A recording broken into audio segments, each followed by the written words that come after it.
Yeah, you could see the ocean, but it was a dark, like a grey day, and the waves were huge. A 1-ton boat will get picked up by that wave at the top as if it was a little cork getting thrown. But I hear Riaan scream, left, left, left. They actually do come into that whole sense of being so afraid, and you're not afraid of breaking your leg or breaking your arm or something like that. It's an actual proper fear of dying.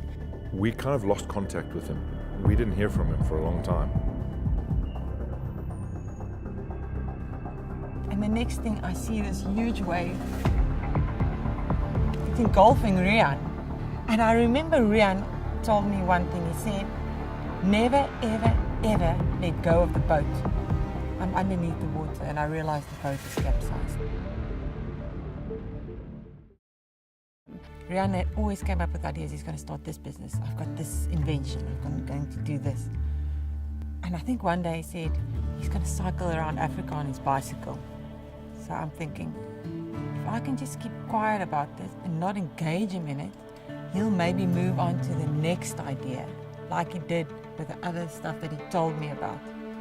So he told me that he's going to do this, and I'm saying, okay, yeah, good idea. Meanwhile, while I'm ignoring what he told me, he is busy putting everything together and planning this big adventure. Look at this.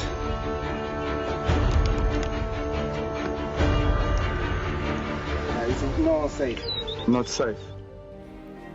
With that tribulation of having this 2 years of, it was torture for me emotionally to be so lonely. I was lonely. It was probably the biggest emotion. The fear and the trauma that I went through on what the media would have focused on were not the real painful things for me lying in the deserts.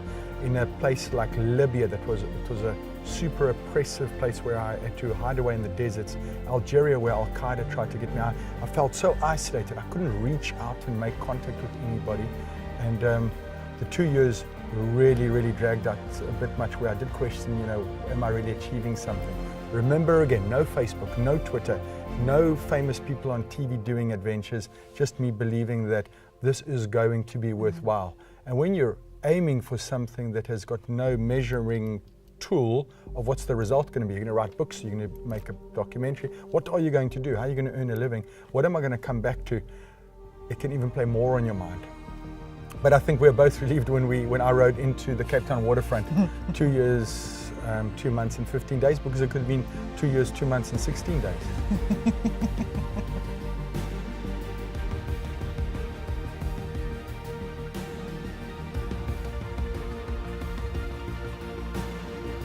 The tears that were in her eyes, the tears of joy, the tears of pride, that her man had kind of gone all the way around Africa and succeeded and hadn't died.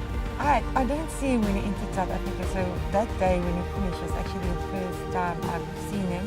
And wow, I was so proud of him. I think that's what I felt. I was so proud of him.